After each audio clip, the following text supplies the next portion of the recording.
gumanon siya ng gumanon na parang tapapadyak na, ayun na naman, talagang happy birthday po, plastic, di ba? Daniel Padilla tinawag na plastic at masamang ugali ayon kay Christy Fermin. Dito kasi sa kanyang programa na pag-usapan ang tungkol sa Katniel. Ayon pa kay Christy Fermin, parang ibon daw na nakalaya galing sa kanyang hawla itong si Catherine dahil nagagawa niya na kung anong gusto niya. At dahil na rin sa usapang Katniel ay may isiniwalat nga itong si Christopher Mim tungkol sa totoong ugaling. Meron itong si Daniel Padilla.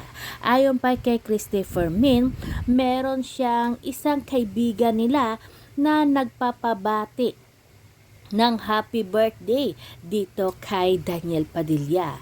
Pero itong si Daniel Padilla ay napakasama ng ugali at nagrereklamo at plastic na plastic sa harap ng kamera dahil daw bago pa daw inedit yung video greetings ni Daniel Padilla ay ipinakita muna ng kanyang isang kakilala kay Christopher Min ang raw video kung saan kitang-kita na nagkakamot ng kanyang ulo itong si Daniel Padilla. Kaya ito guys, panoorin natin at kayo na ang humusga.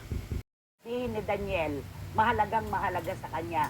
Kumunot lang daw ang noo ni Daniel, kinakabahan na itong si Catherine. Tumaas lang daw yung boses. Alam mo, meron ako ikukwento. Ngayon ko lang ito ilalabas. Ayan na.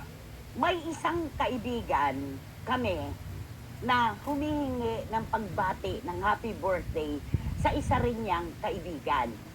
Meron.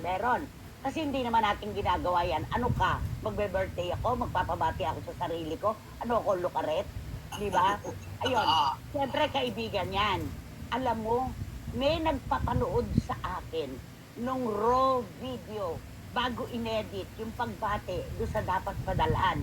Alam mo, si Daniel talaga, grabe, nakaganon siya. Ano yan? Ano pa yan? Ganon. Tapos, si Katrina, alam mo itong pangyayaring ito. Ngayon ko lang to inilabas ha. Alam ko mahal na mahal mo si DJ. Noon, ipagtatanggol mo, tatakpan mo ng kaldero ang ulam. Yan ang alam ko.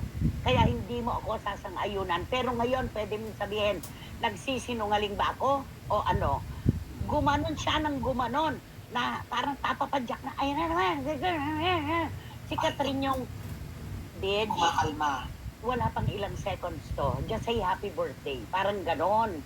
Tapos, artista yung Daniel. Talagang, happy birthday po. Plastic, di ba? Ayan, kaya kita mo, ay sorry kung nailabas ko ito.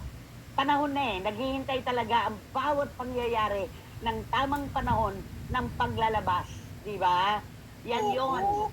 At alam mo na hindi nakakapagdakalo at hindi nakapagin niya. Niloloko-loko niya. Eto, sabi ni Obet Sapin, pinayagan kaya niya ako? Ay, hindi. Good afternoon.